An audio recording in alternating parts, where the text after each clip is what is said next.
Hi guys, welcome back to the channel. మనము ఈరోజు Rahul Gandhi raise చేసిన క్వశ్చన్స్ గురించి తెలుసుకుందాం.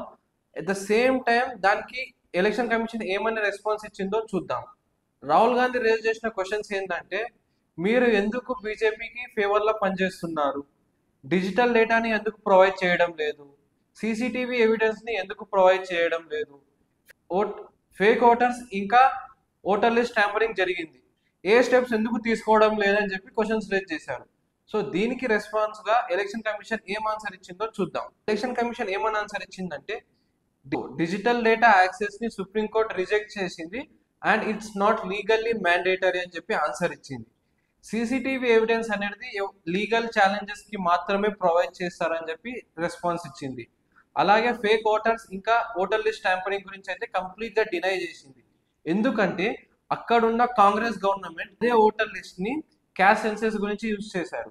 సో ఒకవేళ అది తప్ప అయితే ఎందుకు మీ గవర్నమెంట్ అక్కడ యూజ్ చేసిందని చెప్పి క్వశ్చన్ రేజ్ చేస్తున్నారు.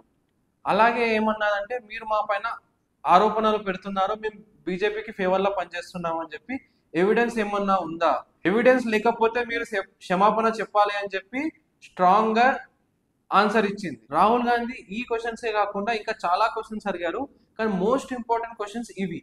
సో మిగతా అన్ని క్వశ్చన్స్ కి election commission is ready to give answer. But వాళ్ళు ఏమంటున్నారంటే కండిషన్ అప్లై చేస్తున్నారు. ప్రతి దానికి ఒక రూల్స్ అండ్ రెగ్యులేషన్స్ ఉన్నాయి.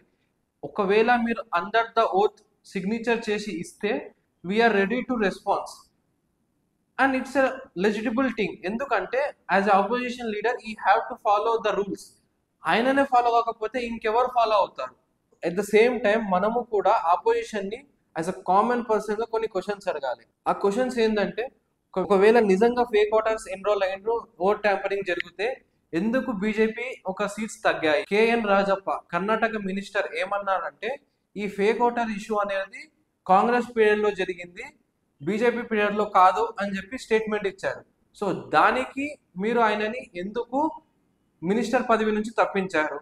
ఏదైతే ఇష్యూ రాహుల్ గాంధీ రేజ్ చేశారో ఆ ఇష్యూని రిజాల్వ్ చేయడానికే ఎలక్షన్ కమిషన్ ఆఫ్ ఇండియా బీహార్లో స్పెషల్ ఇంటెన్సివ్ రివ్యూ అని చెప్పి ఒక ప్రోగ్రామ్ ని రన్ చేస్తే ఆపోజిషన్ దాన్ని ఎందుకు డినై చేసింది, అది చేయొద్దని చెప్పి ఎందుకు అపోజ్ చేసింది? రీసెంట్ గా staff selection committee paper leak అయింది, దాని గురించి ఎందుకు ఏ ఒక్క ఆపోజిషన్ లీడర్ క్వశ్చన్ రేజ్ చేయడం లేదు? ఎందుకు ఇల్లీగల్ ఇమిగ్రేట్ గురించి క్వశ్చన్ రేజ్ చేయడం లేదు? ఇల్లీగల్ ఇమిగ్రేట్స్ వల్ల వెస్ట్ బెంగాల్, నార్త్ ఈస్ట్ లో ఉన్న 7 స్టేట్స్ చాలా సఫర్ అవుతున్నాయి. సో దాని గురించి ఎందుకు ఏ ఆపోజిషన్ లీడర్ క్వశ్చన్ రేజ్ చేయడం లేదు?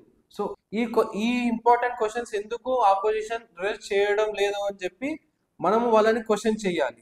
మేము ఇచ్చిన కంటెంట్ మీకు నచ్చినట్టయితే please like, share and subscribe to the channel. Don't miss the bell icon for regular updates. జై హింద్.